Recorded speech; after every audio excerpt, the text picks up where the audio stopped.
பர்திமேயு சுவிசேஷ ஊழியங்கள் வழங்கும் நற்செய்தி நேரம். தேவ செய்தி பாஸ்டர் ஆர். அகஸ்டின். இந்த நாளில் உங்களோடு மறுபடியும் எப்போதும் போல சந்திக்கவும், தேவனுடைய வார்த்தையை சொல்லவும் ஆண்டவர் கொடுத்திருக்கிற இன்னும் ஒரு நல்ல தருணத்திற்காய், நாளுக்காய், அந்த நேரத்திற்காய் ஆண்டவருக்கு நன்றி செலுத்துகிறேன். ஏன்னா ஆமோஸ் சொன்னானே 8ஆம் அதிகாரத்தில் 11ஆம் வசனத்தில் மிக அழகாய் எழுதி வைத்தான், தேசத்திலே ஒரு பஞ்சம் வருமா. இப்பவுமே எத்தனையோ பஞ்சங்கள் வந்துருச்சு. ஆனால் ஆமோஸ் சொன்ன பஞ்சம் அதைவிட கொடியது. தேசத்திலே பஞ்சத்தை அனுப்பும் நாட்கள் வரும். அது என்ன பஞ்சமா? ஆகார குறைவினால் உண்டாகிற பஞ்சம் அல்ல. கமா ஜலக்குறைவினால் உண்டாகிற தாகமும் அல்ல. அப்ப என்னையா பஞ்சம்? வேத வசனம் கிடைக்கக்கூடாத ஒரு காலம் வருமா. அதனாலதான் நாம அடிக்கடி பாடிக்கிட்டு இருக்கிறோம், காலத்தின் அருமையை அறிந்து வாழ வேண்டும் என்று. இந்த நாளிலும் உங்களோடு நான் ஒரு காரியத்தை பேச விரும்புகிறேன். அநேக நேரங்களில் இருக்கிறீங்க, சொல்றீங்க, பலவிதமான ஆவிகளின் போராட்டம் எங்களை ஆட்டி அலக்களிக்கிறது.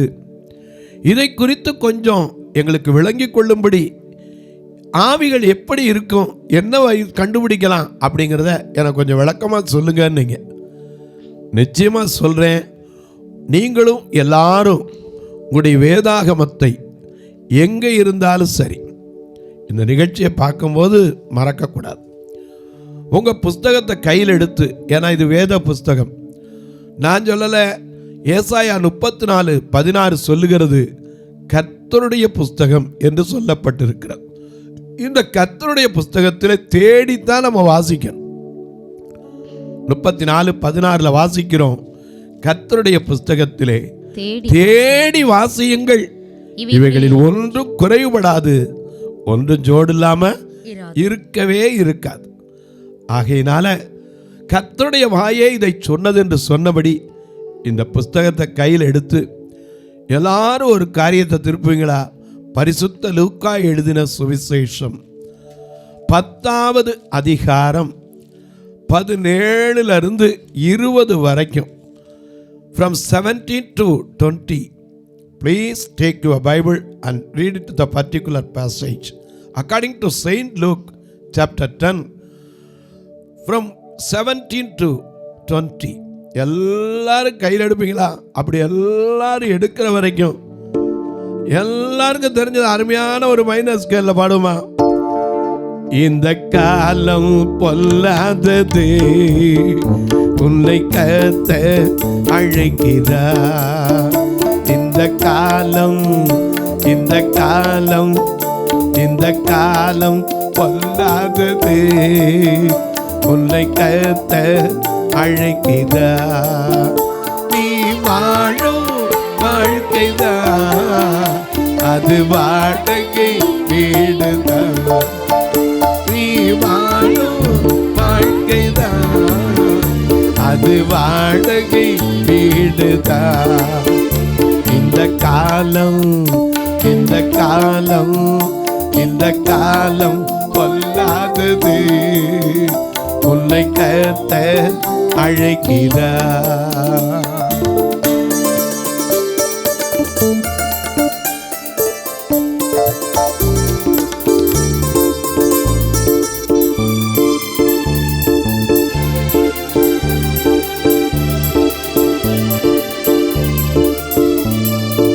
உன்னையே ரட்சிக்க உன் கூடவே இருக்கிறேன்.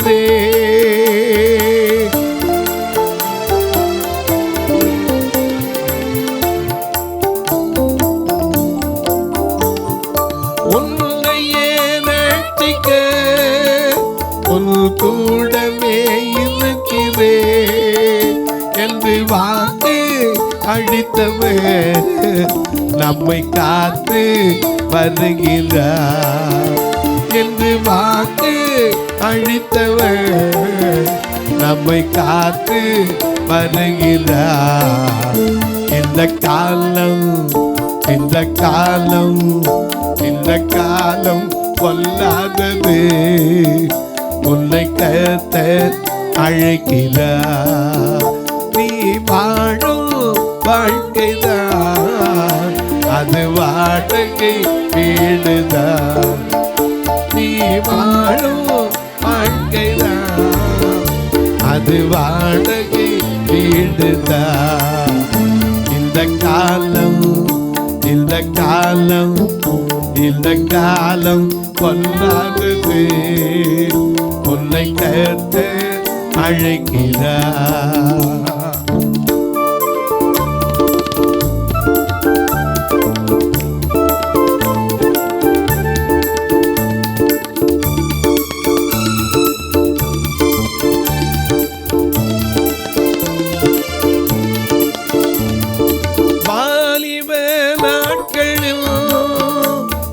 தேவனை தேடி வா.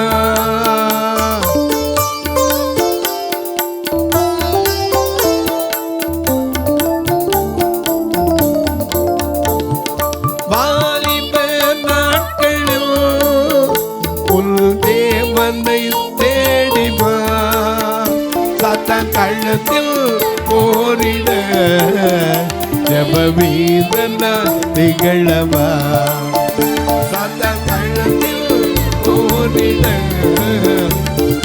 வீரனா திகழவா. இந்த காலம் இந்த காலம் இந்த காலம் கொல்லாதது, உன்னை கர்த்தர் அழைக்கிறார். நீ வாழும் வாழ்க்கைதான் அது வாடகை வீடுதான்.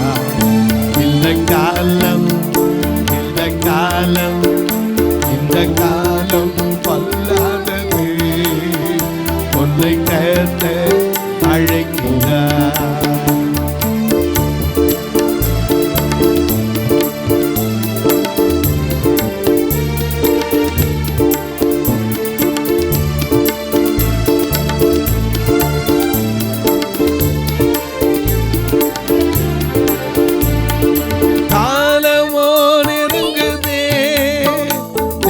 நாட்டியம் வருகுதே.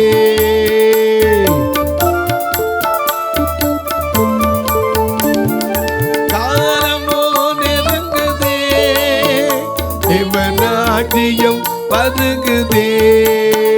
மனம் திருந்தி வாழவே வல்லல் இயேசுவை அழைக்கிறார். மனம் திருந்தி வாழவே வல்லல் இயேசுவை அழைக்கிறார். இந்த காலம் இந்த காலம் இந்த காலம் கொல்லாதது, உன்னை கர்த்தர் அழைக்கிறார். நீ வாழும் வாழ்க்கைதான் அது வாடகை வீடுதான். நீ வாழும் வாழ்க்கைதான் அது வாடகை வீடுதான். இந்த காலம் இந்த காலம் இந்த காலம் கொல்லாதது, உன்னை கர்த்தர் அழைக்கிறார். உன்னை கர்த்தர் அழைக்கிறார். உன்னை கர்த்தர் அழைக்கிறார். எல்லாம் எடுத்துருப்பீங்க. லூக்கா எழுதின சுவிசேஷம் 10வது அதிகாரம் 17வது வசனத்திலிருந்து வாசிக்க கேட்போம். பின்பு அந்த 70 பேரும் சந்தோஷத்தோடு திரும்பி வந்து ஆண்டவரே உம்முடைய நாமத்தினாலே பிசாசுகளும் எங்களுக்கு கீழ்ப்படுகிறதே என்றார்கள். பிசாசுகளும் கீழ்ப்படுகிறதே என்று சொன்னார்கள். அவர்களை நான் அந்த 70 பேரை இயேசு கிறிஸ்து நோக்கி, சாத்தான் மின்னலை போல. ஆமாப்பா, நீங்க சொன்னது உண்மைதான். நானும் சாத்தான் மின்னலை போல வானத்திலிருந்து விழுகிறதை கண்டேன். இதோ சர்ப்பங்களையும் இன்னும் உங்களுக்கு அதிகாரம் கொடுக்கிறேன். பிசாசுகளை மட்டும் துரத்துறதுக்கு இல்ல, சர்ப்பங்களை எடுக்கலாம், தேள்களையும் மிதிக்கலாம், சத்துருவினுடைய சகல வல்லமைகளையும் மேற்கொள்ளவும் உங்களுக்கு அதிகாரம் கொடுக்கிறேன். இத மட்டும் சொல்லிட்டு விட்டுருந்தா பரவாயில்ல, ஒன்றும் உங்களை சேதப்படுத்த அதுவும் சொல்லிட்டு விட்டா பரவாயில்ல. 20ஆம் வசனத்துல சொல்றார், ஆகிலும். அதான் பிரச்சனையே. எந்த இடத்துல இந்த ஆனாலும் ஆகிலும் வந்துச்சுன்னா அதுக்கு பின்னாடி ஒரு பெரிய காரியம் இருக்குன்னு அர்த்தம். உங்களுக்கு அதிகாரம் கொடுக்குறேன். ஏன்னா நீங்கள் போனீங்க, நல்லா சந்தோஷத்தோடு போயிட்டு சந்தோஷமாக திரும்பி வந்திருக்கீங்க. காரணம், ஆவிகள் உங்களுக்கு என்ன செய்து கீழ்ப்படுகிறது அப்படின்னு அவங்க சொன்னாங்க. இவர் சொன்னார், ஆமாம்மா உண்மைதான், நானும் பார்த்தேன். மேலே இருந்து அப்படி மின்னலை போல விழுகிறதையும் கண்டேன். இது மட்டும் இல்லை, இன்னும் பார்க்க போகிறீங்க. சர்ப்பங்களை எடுப்பதற்கு அதிகாரம் கொடுத்திருக்கிறேன், தேள்களை மிதிப்பதற்கு அதிகாரம் கொடுத்திருக்கிறேன். அது மட்டுமல்ல, சர்ப்பங்களை எடுக்கவும் தேள்களை முதிக்கவும் இன்னும் சொல்றாரு. அதுல என்ன சொல்றாரு?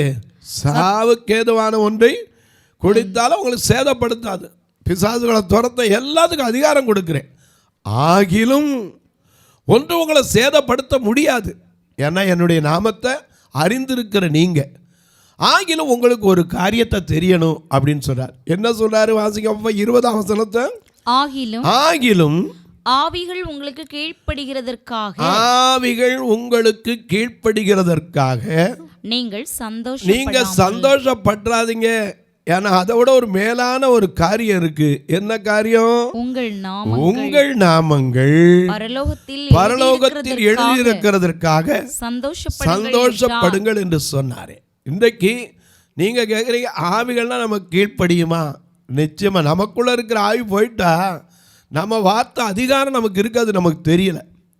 ஏன்னா ஒன்று மிக அழகாக எழுதுகிறார். யோவான் எழுதின சுவிசேஷம் 1:12 விசுவாசம் உள்ளவர்களாய் என்றைக்கு ஆண்டவரை ஏற்றுக்கொண்டோமோ அன்றைக்கு நமக்கு ஒரு பெரிய அதிகாரம் கிடைக்குது. என்ன அதிகாரம்? தேவனுடைய பிள்ளைகளாகும்படி அவர் நமக்கு அதிகாரத்தை என்ன செய்கிறார்? கொடுத்திருக்கிறார். வேற ஒன்றும் வேண்டியதில்லை. விசுவாசம் உள்ளவர்களாய். அந்த வசனத்தை வாசிங்க. 1:12 அவருடைய நாமத்தின் மேல் விசுவாசம் எல்லாருக்கும் இருக்கும். ஆனா அந்த நாமத்தை, ஏன்னா நம்ம பாடுறோம்ல, இயேசு என்ற திரு நாமத்திற்கு எப்போதும் மேன்மிக ஸ்தோத்திரம். இயேசு என்ற திரு நாமத்திற்கு எப்போதும் மேன்மிக ஸ்தோத்திரம்.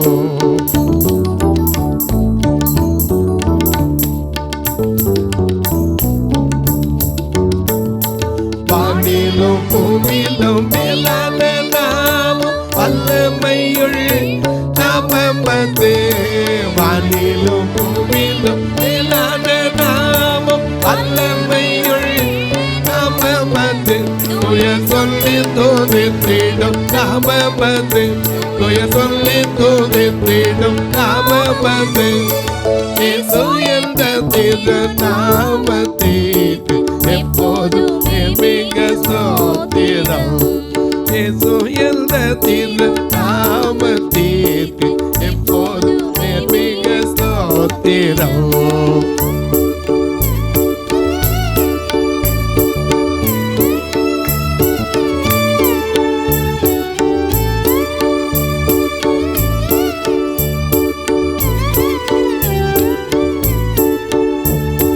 பாவத்திலே வாழும் பாவியை மீட்க,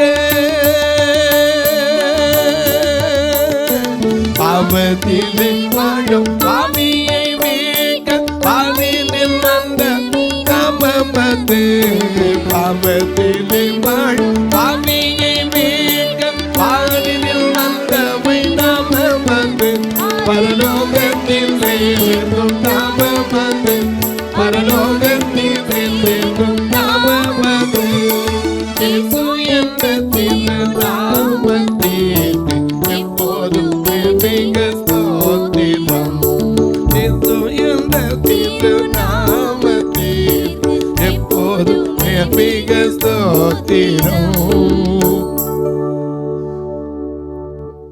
நல்லா கவனிங்க, அவருடைய நாமத்தின் மேலே விசுவாசம் உள்ளவர்களாய் அவரை ஏற்றுக்கொண்டவர்கள் எத்தனை பேரும்? அத்தனை பேர்களும் அவருடைய அத்தனை பேர்களும் தேவனுடைய பிள்ளைகள். அப்ப நமக்கு அந்த அதிகாரம் அவர் பார்த்து சொன்னார். என்ன சொன்னாரு? அப்பாலே ஓ சாத்தானே, ஒரு பேதுருட்ட சொன்னார். எதுக்கு? நான் இனிமேல் காட்டி கொடுக்க போறேன் பாருப்பா, சிலுவையில் அறைவாங்க, மரித்து அடக்கம் பண்ணப்படுவேன், 3ஆம் நாள் உயிரிழப்பேன், அதெல்லாம் நடக்கக்கூடாது அப்படின்னா. அப்போ தான் சொன்னார், நீ தேவனுக்கு ஏற்றவர்களை என்ன செய்யலை, சிந்திக்கலை, அப்பாலே போ சாத்தானேனார். ஆனால் நமக்கு அந்த அதிகாரம் இருக்கா? நிச்சயமா நாம் அதை பயன்படுத்தணும். நமக்குள்ளே இருக்கிற அநேக ஆவிகள் போயிடுச்சுன்னா அந்த பரிசுத்தாவி நமக்குள்ளே வந்துருச்சுன்னா நீ எதை சொன்னாலும், என் நாமத்தினால் எதை கேட்டாலும் அதை நான் தருவேன் ஆண்டவர் சொல்லியிருக்கார்ல.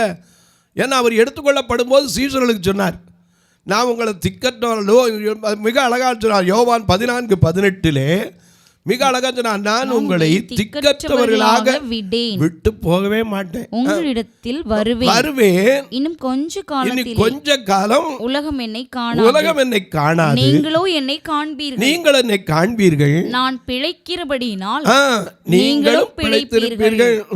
நான் என் பிதாவிலும் நீங்கள் என்னிலும் நான் உங்களிலும் இருக்கிறதை அந்நாளிலே நீங்கள் அறிவீர்கள். அப்படின்னு சொன்னவர், என் நாமத்தினால் எதை கேட்டாலும் நீங்கள் என் நாமத்தினாலே. எத்தனை வசனம்? 16 13 வாசிங்க. நீங்கள் என் நாமத்தினாலே எதை கேட்டாலும் சரி, குமாரனில் பிதா மகிமைப்படும்படியாக அதை செய்வேன். என் நாமத்தினாலே நீங்கள் எதை கேட்டாலும் அதை நான் செய்வேன். அப்ப சொல்லி இருக்கும் போது ஏன் இந்த அதிகாரத்தை நம்ம கொடுத்திருக்க மாட்டாரு? நமக்குள்ள இருக்கிற சில ஆவிகள் நம்ம விட்டு போகலை, அதான் பிரச்சனை. இன்னைக்கு மனுஷனுக்குள்ள இருக்கிற ஆவி என்ன? நாம் இன்னைக்கு பாடுறோம், என்ன பாடுறோம்? எங்களுக்குள்ளே வாசம் செய்யும் ஆவியானவரே, இந்நாளில் உம் சித்தம் போல் நடத்தி செல்லும் ஐயா. எங்களுக்குள்ளே வாசம் செய்யும் ஆவியானவரே, இந்நாளில் உம் சித்தம் போல் நடத்தி செல்லும் ஐயா. ஆவியானவரே, ஆவியானவரே, ஆவியானவரே, ஆவியானவரே, பரிசுத்த ஆவியானவரே, ஆவியானவரே, ஆவியானவரே, பரிசுத்த ஆவியானவரே,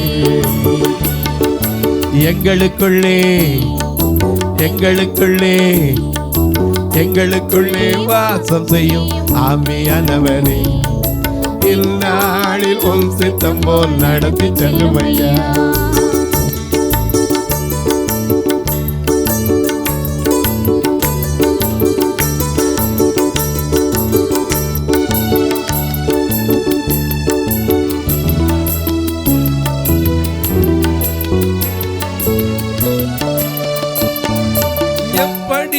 ஜெபிக்க வேண்டும், எதற்காக ஜெபிக்க வேண்டும், கற்றுத்தாரும் ஆவியானவரே.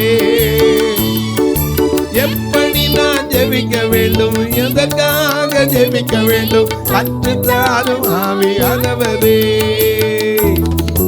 வேத வசனம் புரிந்து கொண்டு விளக்கங்களை அறிந்திட வெளிச்சத்தார் ஆவியானவரே. வேத வசனம் புரிந்து கொண்டு விளக்கங்களை அறிந்திட வெளிச்சத்தார் ஆவியானவரே. ஆவியானவரே, ஆவியானவரே, பரிசுத்த ஆவியானவரே, ஆவியானவரே, ஆவியானவரே, பரிசுத்த ஆவியானவரே. எங்களுக்குள்ளே வாசம் பண்ணுகிற ஆவியானவரே சொன்ன அவர் நமக்குள்ள வந்துட்டா வேற எந்த ஆவி நமக்குள்ள நிற்கும்? இன்னும் நமக்குள்ள அவர் வரல. அதனால தான் பல ஆவிகள் நமக்குள்ள இருக்கு. இவங்க யாரும் தெரிந்து கொள்ளப்பட்ட சீஷர், ஆனால் 12 பேரை போல கூட இருந்தவங்க கிடையாது.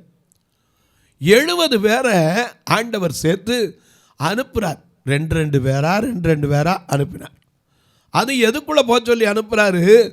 ஓநாய்களின் மத்தியிலே ஆட்டுக்கடாக்களைப் போல உங்களை என்ன செய்கிறேன், அனுப்புகிறேன்னார்.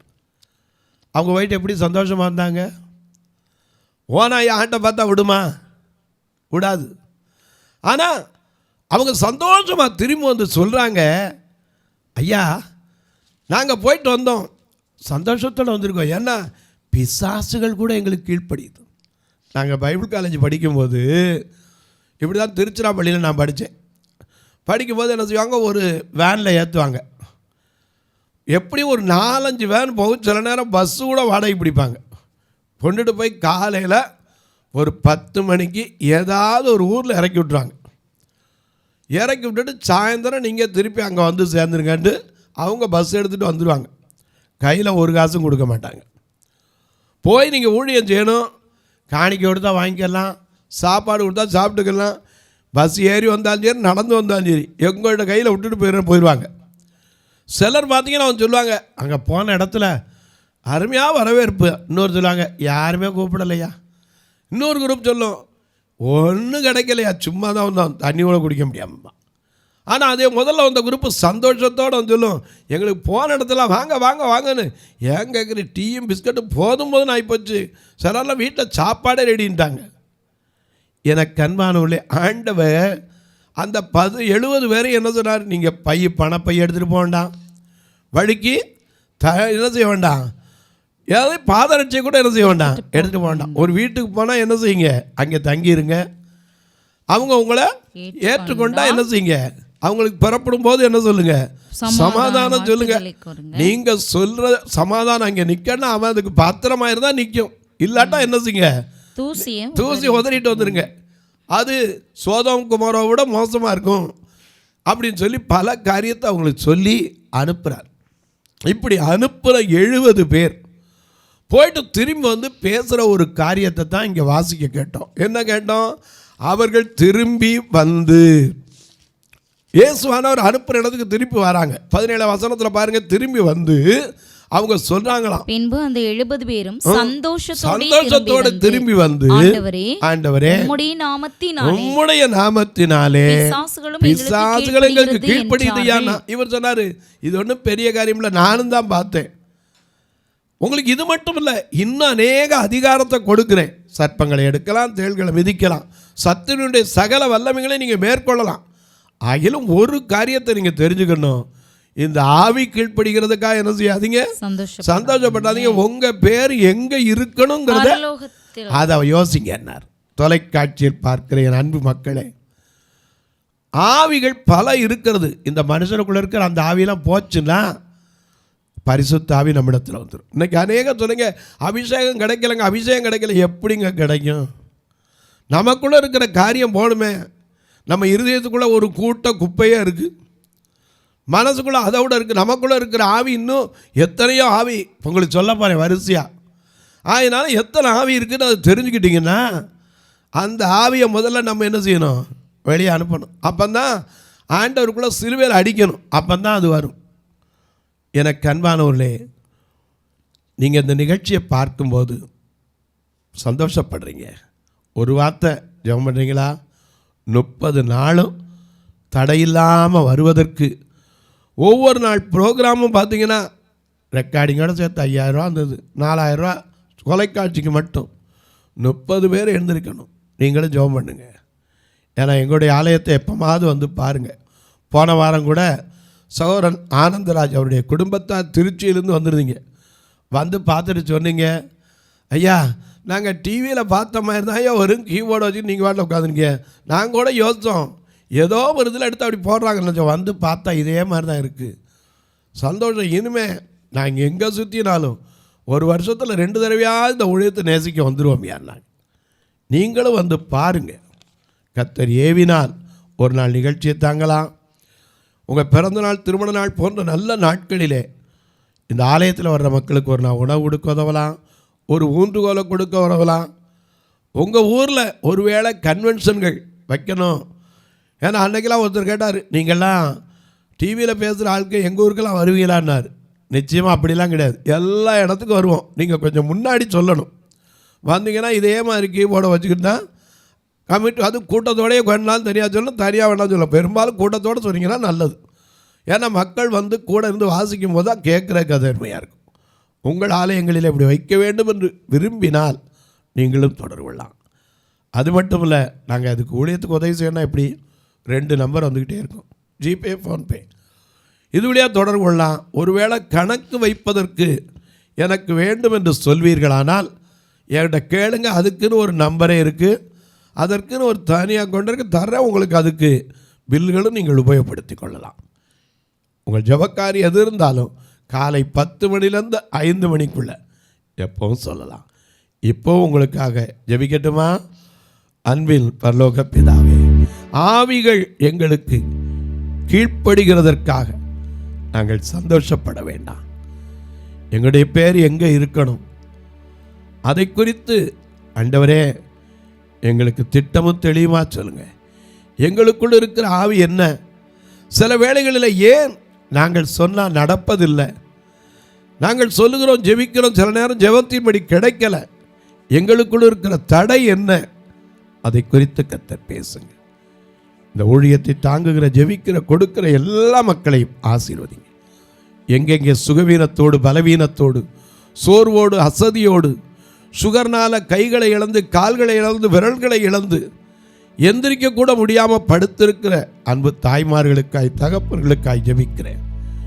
வியாதி படுக்கையில் இருந்து கொண்டு இந்த வியாதி நீங்கி பிழைப்பேனா என்று நம்பிக்கை இல்லாமல் கூட கண்ணீர் வடிக்கிற மக்களுக்காய் ஜெபிக்கிறேன். திருமணமாகாத பிள்ளைகளுக்காய், படித்து வேலை இல்லாத மக்களுக்காய், அநேக நேர்முக தேர்வு எழுதியும் ஒரு பதில் கூட வரலையே என்று பார்க்கிற பிள்ளைகளுக்காய், தாய்மார்கள் தன் பிள்ளைகளை வைத்துக்கொண்டு நல்ல குடும்ப வாழ்க்கை அமையுமா என்று கண்ணீர் வடிக்கிற ஒவ்வொருவருக்காய் ஜெபிக்கிறேன். என் நாமத்தினால் எதை கேட்டாலும் தருவேன் என்று சொன்னீரேன். அவர் கேட்கிற காரியங்களை வாய்க்கட்சி வானத்திற்கும் பூமிக்கும் சகல அதிகாரம் கொண்ட இயேசு கிறிஸ்துவின் ஈடு இணையற்ற வல்லமையுடைய நாமத்தில் ஜெபிக்கிறேன் நல்ல பிதாவே, ஆமென். சபை ஆராதனை ஞாயிறு காலை 10 மணி முதல் 12 மணி வரை. இடம் பர்திமேயு சுவிசேஷ ஆலயம், அன்னை சத்யா நகர், இளமனூர் அஞ்சல், சக்கிமங்கலம் வழி, மதுரை மாவட்டம். பின்கோட் 625201 மற்றும் பர்திமேயு சுவிசேஷ ஜெப வீடு, plot number 107, Eden garden, Muthur, Tirunelveli. Pincode 627011.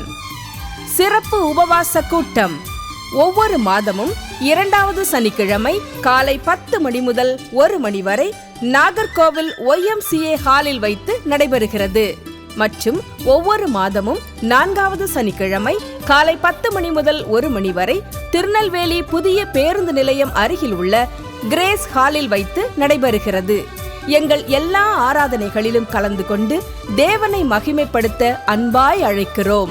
உங்கள் உதாரத்துவமான காணிக்கைகளினால் இவ்வூழியத்தை தாங்க விரும்பினால் R Augustine, account number 5021364331, IFSC code IDIB 000B066, Indian bank, BP குளம், மதுரை.